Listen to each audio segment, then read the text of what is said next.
Nuestro cometido ahora es obtener una ecuación más general para obtener el delta de V. Más general me refiero a la que obtuvimos en su momento y denominamos la ecuación de Tsiolkovsky.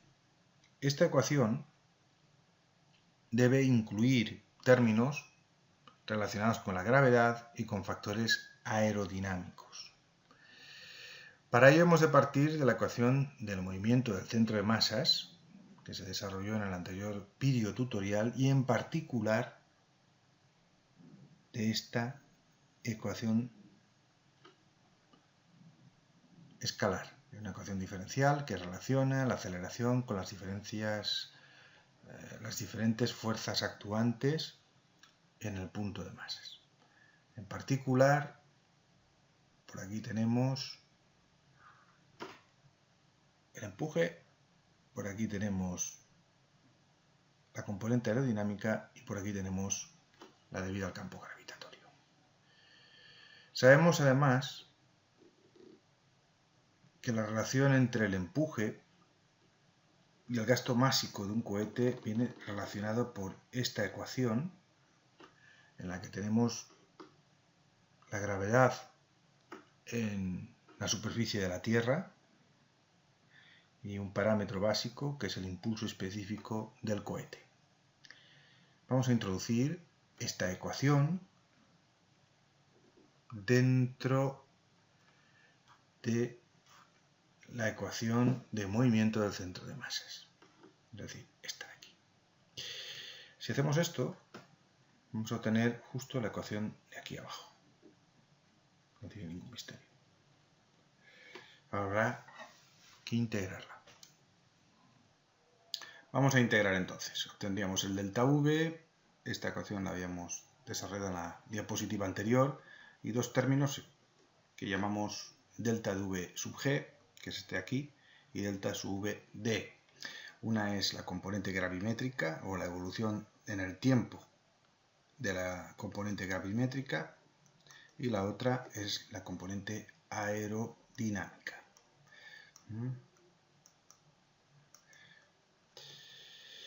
Habitualmente, evidentemente, se tienen que desarrollar, obtener con métodos numéricos. Es difícil obtener métodos explícitos, salvo efectivamente algún ejemplo muy sencillo. Vamos a desarrollar un poco más esta ecuación que tenemos aquí, efectivamente cargándose directamente los diferenciales, sin más, y sin demasiados problemas con lo que significa matemáticamente lo que estamos haciendo, pues obtendríamos una integral exacta, que es esta de aquí, y finalmente obtendríamos este valor. Esta ecuación que aparece abajo de la diapositiva es una ecuación más general que la obtenida en la ecuación de Tsiolkovsky. La ecuación de Tsiolkovsky es esta parte solo de aquí. Aquí se añaden dos términos más, que era lo que pretendíamos. Por tanto, el asunto está resuelto. Aunque la finalidad de estos videotutoriales es dotar de un contenido general de todas las técnicas que aparecen en el desarrollo de un cohete, hemos empezado pues, por la esencial, que es la dinámica, y hemos tenido que dotarlo de un cierto contenido teórico, que aunque parezca muy abundante, no lo es. Es lo mínimo para poder empezar a desarrollar ejemplos muy simples de la cohetería, ¿no? Por eso vamos a pasar a una serie de bloque de ejemplos prácticos en los que efectivamente se apliquen las ecuaciones anteriores y se lleguen a conclusiones. Bien, vamos a empezar con un ejemplo práctico muy sencillo, eso sí, de un cohete que se lanza verticalmente con alfa igual a 90, cuya masa inicialmente es m sub 0 y la masa final es m sub f, después de haber consumido todo el combustible. El gasto másico es constante, no se considera variación de g con la altura y se entiende que las velocidades no son lo suficientemente altas para tener en cuenta aspectos aerodinámicos. Se pide 1 calcular la máxima altitud. Y 2, para qué gasto másico se alcanzaría la máxima altura. Veámoslo. Partimos de la ecuación delta V.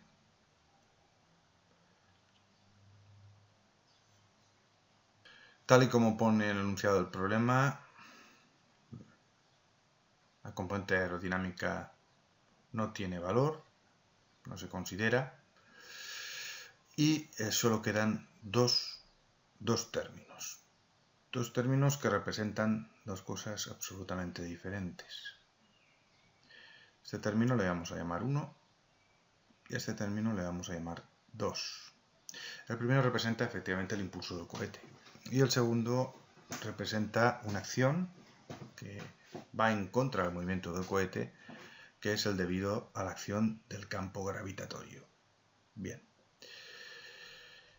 Veamos también lo que es delta V. Delta V pues no es más que la velocidad para un tiempo determinado t menos la velocidad inicial. Evidentemente el cohete parte del reposo y por tanto esto vale v. Bien, es conveniente darse cuenta que existen dos escenarios completamente diferentes. El escenario A es un escenario que hace referencia al quemado del cohete. Me refiero al quemado del combustible del cohete. Mientras existe este fenómeno, es decir, existe combustible, se está quemando, debemos considerar los dos términos de la ecuación.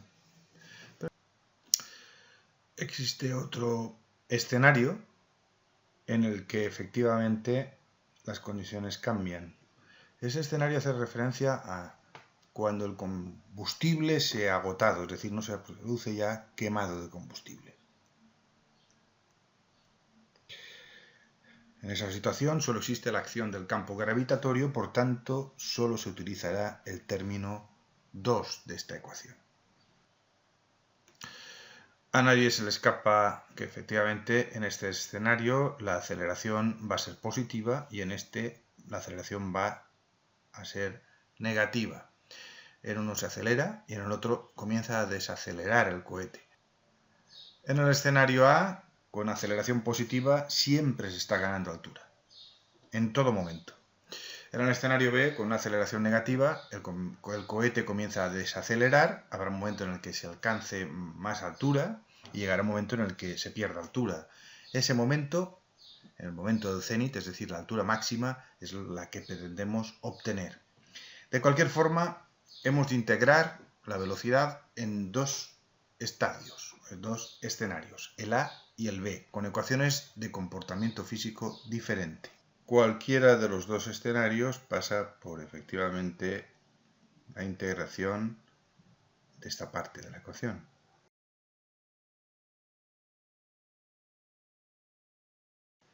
Ocurre que en este caso, como bien se ha dicho, alfa es 90, puesto que es un lanzamiento vertical, y el seno vale 1.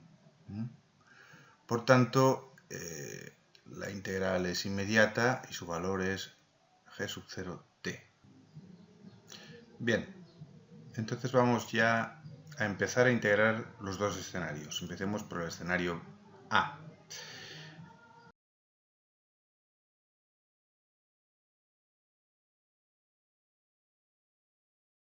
En este caso, recordemos que se tiene que integrar el término 1 y el término 2.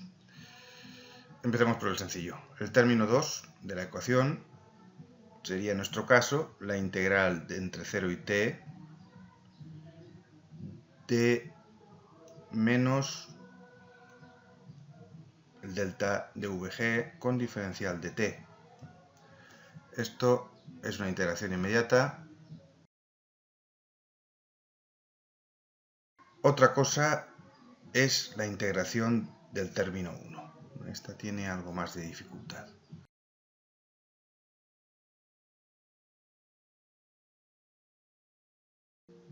Bueno, esto es voluntario.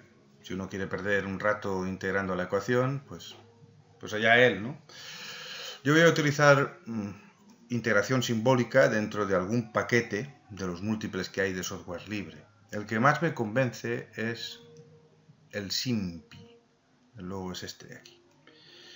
Es un software que permite realizar cálculos muy variopintos y efectivamente muy potentes a su vez, entre los cuales se encuentra la integración simbólica, ¿no?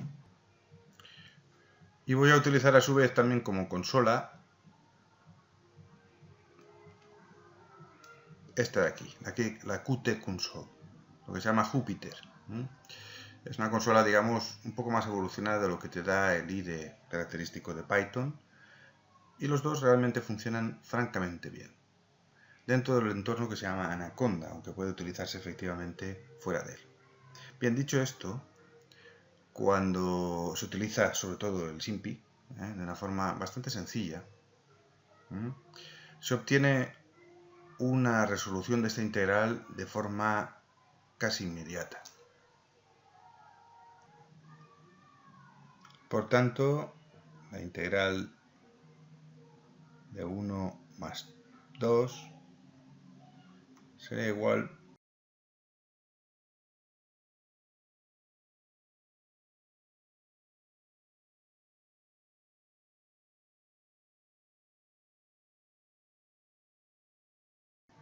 Nos queda evaluar las condiciones límite, condiciones mediante las cuales se pasa del escenario A al escenario B. Vamos a pasar a evaluarlas. Se define el tiempo de final de quemado, burn out en inglés, como lo que aparece en esta ecuación.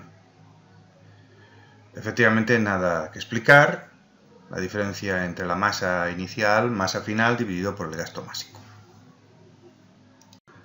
Como se ha dicho, lo único que se hace es sustituir este tiempo, el tiempo de burnout, dentro de la ecuación de la altura.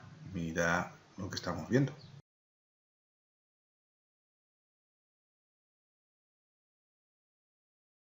Nos proponemos ahora obtener la velocidad de burnout, de apagado, en el que efectivamente tenemos que sustituir este tiempo en la fórmula de velocidad.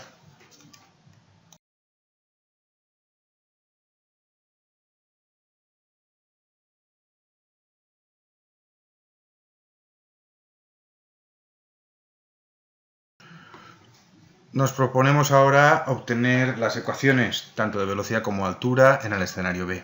Solo es de aplicación el término 2 de la ecuación delta V.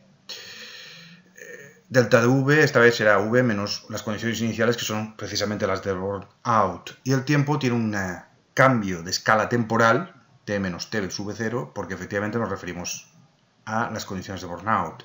Desarrollando estas ecuaciones, metiendo lo que es la velocidad burnout que acabamos de obtener en la ecuación genérica que acabamos de desarrollar, se obtiene una ecuación de la velocidad. Una vez se simplifican los términos comunes, pues que es la que aparece ahora mismo en pantalla. La única condición que tiene esta ecuación que acabamos de obtener es que el tiempo ha de ser superior al tiempo de burnout. Si no, no tiene sentido. Pero es una ecuación en tiempo bastante sencilla, porque vemos que tiene un término constante, este de aquí, y tiene un término variable en t. Entonces nos conviene integrarla, porque es muy sencilla.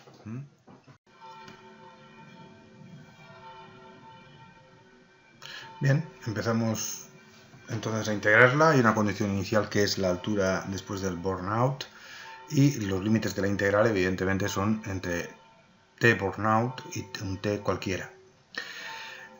Introduciendo el valor de v, que lo acabamos de obtener, y la condición inicial de h sub bo, obtenemos una ecuación que es la que está apareciendo en pantalla, que es más o menos larga, con sus condiciones iniciales. Esta ecuación, como vamos a ver enseguida, se puede simplificar en unos términos razonables.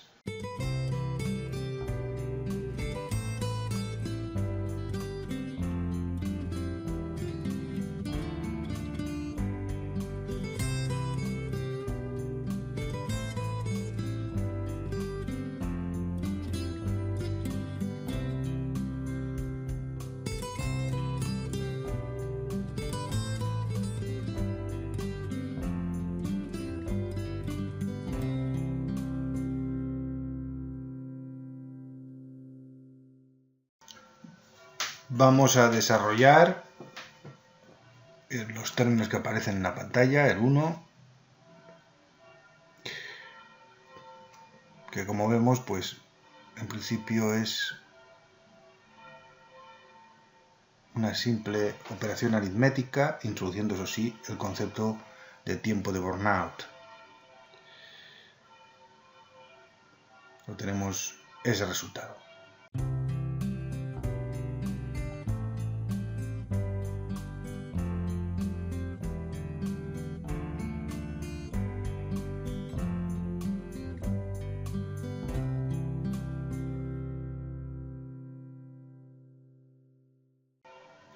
Por otra parte, vamos a intentar desarrollar también el segundo término, que aparece en pantalla. Este es más simple, pero de nuevo introducimos sin más el concepto de tiempo de burnout. Hoy tenemos una expresión de estas características. Ahora lo que vamos a hacer es cambiar el signo del logaritmo, cambiando el cociente, poniendo m sub f partido por m sub 0. Por tanto, el signo va a cambiar en ese logaritmo y en el otro. Nos conviene para poder simplificar los términos que aparecen arriba. Y ahora sí, ahora aparecen una serie de términos que son comunes, que se simplifican porque tienen signo contrario y por tanto acabamos de simplificar la ecuación. Vamos a hacer un recuento de los términos que aparecen. En el 1 quedaría únicamente este término.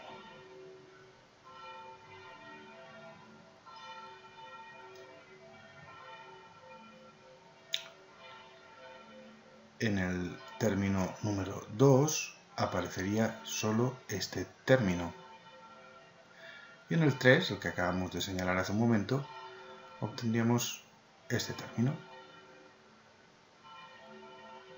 Sumando, obtendríamos la ecuación de la altura para un tiempo por encima del burnout,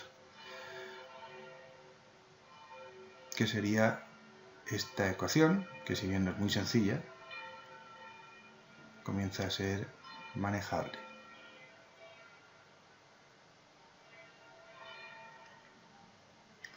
Indico además que efectivamente para tiempos superiores a burnout. Bien, ¿cuándo se va a alcanzar la altura máxima? Pues cuando la velocidad en el escenario B sea igual a 0. A partir de ahí, efectivamente, la velocidad va a cambiar de signo y el objeto, el cohete, va a empezar a caer. Bien, tenemos una expresión para velocidades, que la acabamos de obtener, donde la velocidad es igual a c por el logaritmo neperiano del cociente de masas menos g sub 0 t. Cuando la velocidad sea 0, t va a representar la altura máxima. Esto es muy sencillo de obtener de esa ecuación. Tmax va a ser igual a c partido por g sub 0 por el logaritmo de m sub 0 partido por m sub f. Es el tiempo en el que se va a invertir la velocidad, es decir, se va a anular la velocidad. Para ese tiempo nosotros podemos obtener ya, con la expresión que acabamos de obtener de la altura, una altura que va a representar efectivamente la altura máxima. La altura máxima, tal y como estamos haciéndolo, va a ser igual a... Bien, en principio efectivamente introducimos los términos de la ecuación de altura que acabamos de obtener y ese tiempo, el que aparece en pantalla, el Tmax. Esto nos conduce a una ecuación como la que está apareciendo en pantalla, en la que la desarrollamos para poder simplificar y obtenemos lo siguiente. Vamos a introducir un concepto que es la relación entre masas, la inicial y la final. Le vamos a llamar n, para obtener una ecuación más compacta. No tiene mayor importancia, aunque lo utilizaremos durante el curso. Por tanto, tenemos una ecuación ya en n, o sea, la relación de masas, como se puede ver, que simplificada, extrayendo factores comunes, aparece efectivamente como la que tenemos en pantalla. Es una ecuación más compacta y que hace referencia pues, a los parámetros básicos de un cohete. Primera parte del problema resuelto. Acabamos de obtener una ecuación que nos da la altura máxima que alcanza un cohete y que viene referida en función de unos parámetros muy básicos de un cohete, en los que efectivamente se puede determinar la altura máxima. En esta diapositiva hemos representado pues, las fórmulas que hemos ido obteniendo en el desarrollo. Por aquí está el tiempo de burnout, la altura de burnout, la altitud de burnout y la altitud máxima. Nos queda el apartado 2 de este ejercicio en el que nos pedían que obtuviésemos una relación entre Xmax y el gasto másico. Lo tenemos aquí.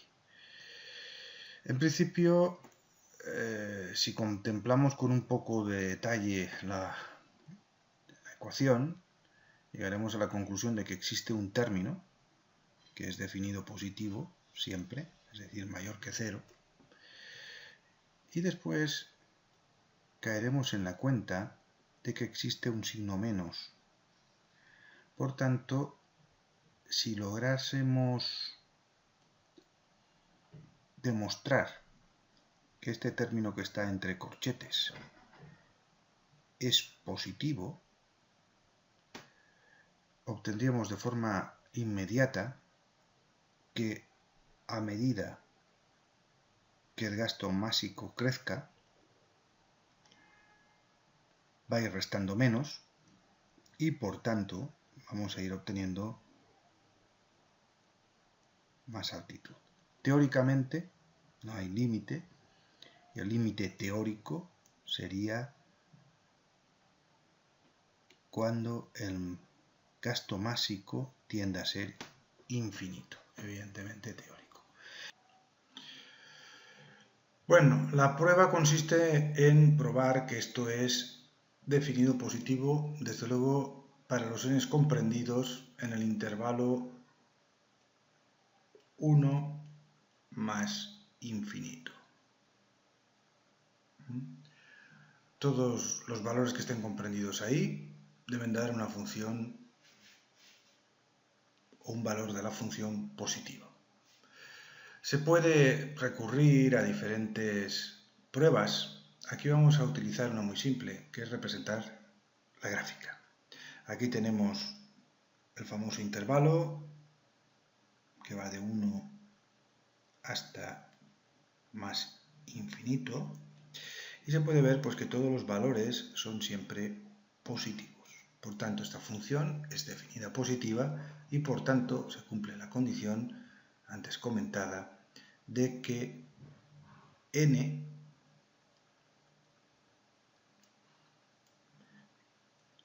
el gasto másico ha de tender a infinito para obtener el máximo teórico.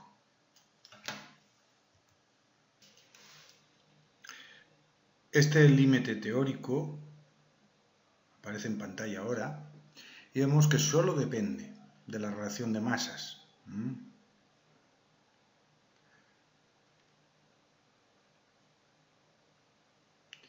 Eso es cierto cuando tengamos gastos másicos muy grandes, teóricamente infinitos.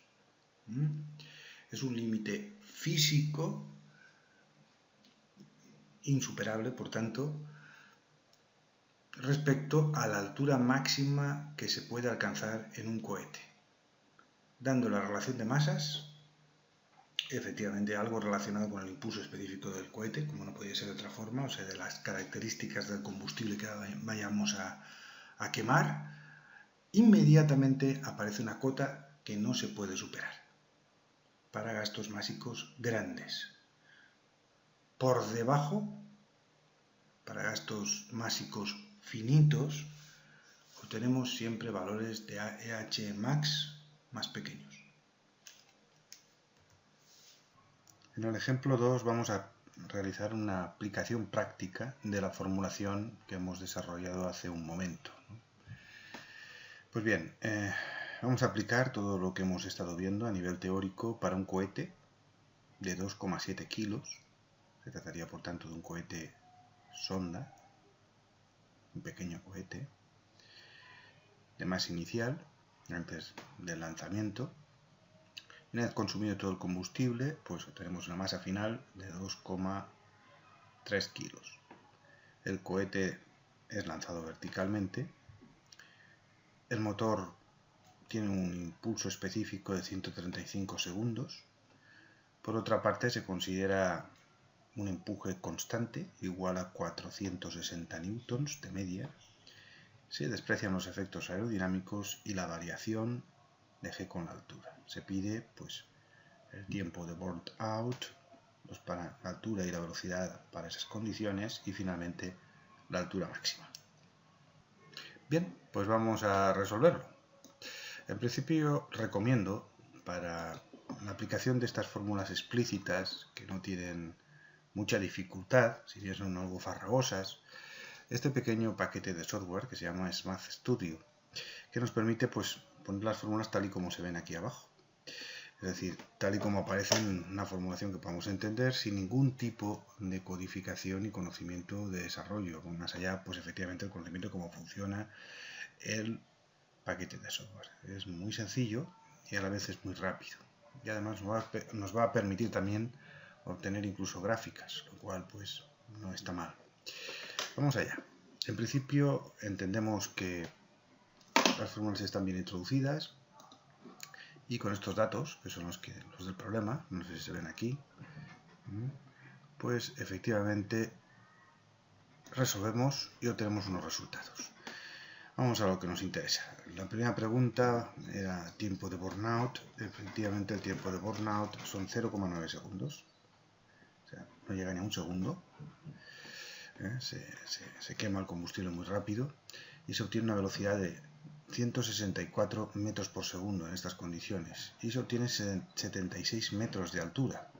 Posteriormente, la altura máxima, que es una solución, una de las cosas que preguntaba, son 1450 metros.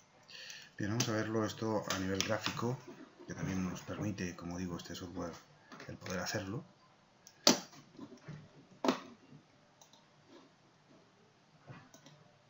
Veríamos, aquí por un lado tendríamos la altura, lo he hecho mal, la velocidad, en función del tiempo, sin más. Vemos que efectivamente por aquí estarían las condiciones de burn out. Y después efectivamente aún con velocidad positiva, es decir, todavía en ascensión, pero en clara desaceleración. Tenemos una etapa de aceleración y otra etapa de desaceleración. Por aquí obtendríamos el tiempo de burn out, en este punto en concreto. La altura, pues efectivamente también es la misma condición, si bien más suave, y eso tiene, pues, se ve pues que efectivamente tiene una trepada constante del cohete. Por último, dos reflexiones. La primera, y para eso tenemos que volver al gráfico velocidad-tiempo, y también hemos ampliado el rango de la velocidad, es que efectivamente, después de las condiciones de burn out que están aquí, existe mucho tiempo con velocidades positivas. Si bien se está desacelerando el cohete, pero está ganando altitud. Eso quiere decir que el tiempo de ascensión comparado con el tiempo de consumo de combustible es bastante alto. Y es muy característico esta condición de los cohetes sonda, que es el que hemos utilizado en este ejemplo. La segunda reflexión, aunque nos quedemos con este gráfico, tampoco es importante, es que estas velocidades que hemos obtenido como velocidad máxima o el rango incluso de estas velocidades que aparecen por aquí Si utilizáramos un software más complejo o incluso si tuviéramos la suerte de construir un cohete y lanzarlo, nunca obtendríamos este rango de velocidades ni altitudes. Fundamentalmente porque nuestro modelo no es completo. Nuestro modelo representa un punto y dentro de ese punto, como fuerzas actuantes en ese punto, hemos considerado que despreciables, dos, una que no tiene influencia, que es la variación de la gravedad, para estas altitudes no tiene ningún tipo de influencia, pero las condiciones aerodinámicas para estas velocidades sí. Por tanto, esas actúan frenando el cohete y jamás alcanzarían este rango de velocidades y la altura máxima que obtendríamos en condiciones reales o utilizando un software más complejo serían menores. Bien, esto es todo para este tercer video tutorial del curso de cohetería.